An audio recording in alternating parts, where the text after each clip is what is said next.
Assalamualaikum warahmatullahi wabarakatuh. Selamat datang di channel Sutriyadi Official. Jangan lupa menyumbangkan like, komen, share, dan subscribe. Dan tekan tombol loncengnya. Insya Allah kita akan sama-sama mendapatkan pahala dari Allah Subhanahu wa Ta'ala melalui channel ini, insya Allah. Assalamualaikum warahmatullahi wabarakatuh.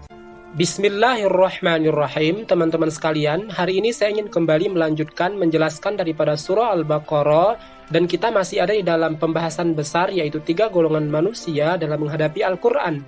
Dan hari ini kita masuk ke dalam poin 3, yaitu golongan munafik. Dan hari ini juga kita sudah sampai di Al-Quran surat 2 ayat 8 insya Allah. وَمِنَ النَّاسِ مَنْ يَقُولُ آمَنَّا بِاللَّهِ وَبِالْيَوْمِ الْآخِرِ وَمَا هُمْ بِمُؤْمِنِينَ.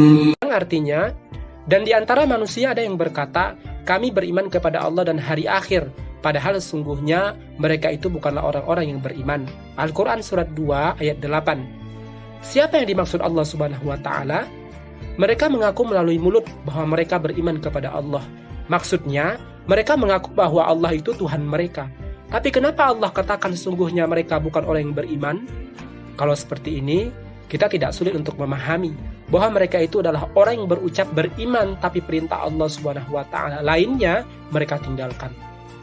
Teman-teman yang dimuliakan Allah Subhanahu wa Ta'ala, permisalan pertama, harusnya kalau mereka mengakui Allah Tuhan mereka, artinya perintah Allah yang lain kita sebut misalnya seperti pada ayat 3 sebelumnya, di mana ketika ada perintah Allah untuk menginfakkan sebagian dari bermacam-macam rezeki yang Allah berikan, mereka melaksanakannya, tapi tidak melaksanakannya.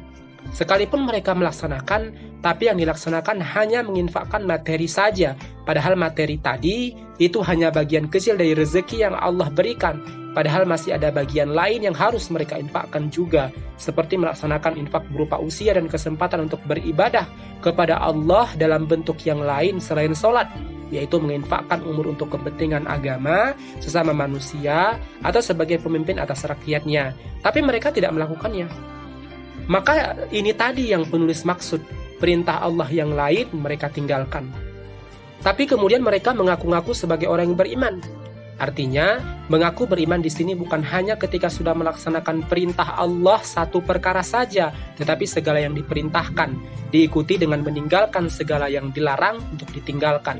Maka sebenarnya manusia yang seperti kasus demikian adalah manusia yang munafik, sebagaimana ciri manusia munafik yang kita ketahui bahwa bila berkata, dia berdusta. Dan dalam hal ini lebih spesifik, yaitu mengaku beriman kepada Allah, tapi meninggalkan perintah Allah Subhanahu wa Ta'ala yang lain. Permisalan kedua, diperintahkan menegakkan syariah secara kafah dengan hanya mengikuti millah Rasulullah Shallallahu Alaihi Wasallam, yaitu menegakkan syariah hanya dalam bingkai daulah khilafah, tapi mereka tidak melaksanakannya. Padahal mereka mengaku beriman kepada Rasul. Tetapi kalau kita cermati, itu adalah perkataan dusta, di mana apa yang diucapkan tidak sama dengan apa yang dilakukan. Belumkah terlihat bagaimana hari ini orang-orang yang mengaku beriman kepada Allah dan Rasulnya, sembari mengakui bahwa Allah Subhanahu wa Ta'ala adalah Tuhan dan Rasulullah Shallallahu Alaihi Wasallam adalah Rasulnya, tetapi mereka berdusta. Demikian, sampai bertemu di video saya berikutnya. Terima kasih.